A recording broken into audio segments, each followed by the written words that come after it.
오늘의 말씀은 전도서 3장 22절입니다.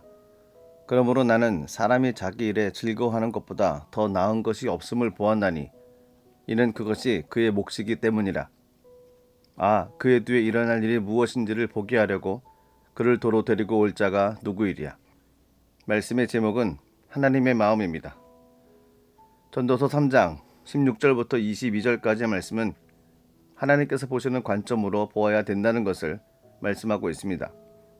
16절은 또 내가 해 아래에서 보건대 라는 구절로 시작됩니다.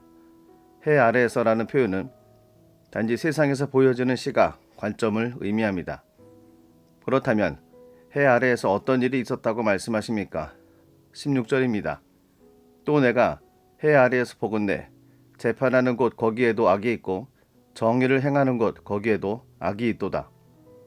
재판하는 곳은 정의와 공의가 있어야 하는 곳입니다. 그런데 그러한 곳에 악이 있다고 말씀을 하고 있습니다. 권력과 뇌물들로 불공정한 판결과 행정이 이루어지고 있다는 것입니다. 그러나 솔로몬은 이러한 모습을 보고 좌절하지 않고 하나님의 마음을 품었습니다.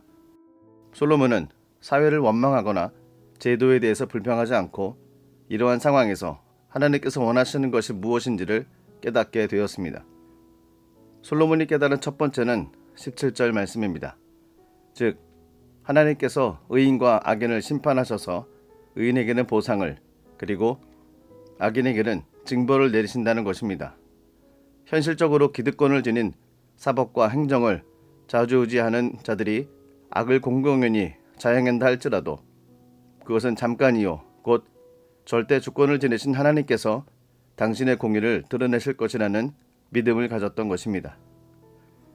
솔로몬이 깨달은 두 번째는 18절부터 22절까지 말씀입니다. 인생이 당하는 일을 짐승도 당하게 된다는 것입니다. 모든 삶은 결말이 있다는 것입니다. 하지만 사람에게는 하나님께서 맡겨주신 일을 발견하는 것이 중요하다고 강조하고 있습니다. 사람이 사는 동안 기뻐하는 것이 하나님이 주신 선물임을 밝히고 있습니다. 그것이 사람이 마땅히 누려야 할 하나님의 보상이요 선물인 것입니다. 그렇습니다. 해 아래에서 사는 동안 하나님의 마음을 품어야 합니다. 해 아래에서 사는 동안 하나님이 맡기신 일을 발견해야 합니다. 해 아래에서 사는 동안 하나님 주신 마음으로 주님께서 맡기신 일을 공의롭게 행하십시오. 그러할 때 인생의 순간마다 하나님의 보상과 선물을 누리는 은혜를 경험하게 될 것입니다.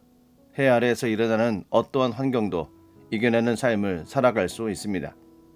오늘도 하나님의 마음을 품고 행하시는 복된 날 되시기를 기도드립니다.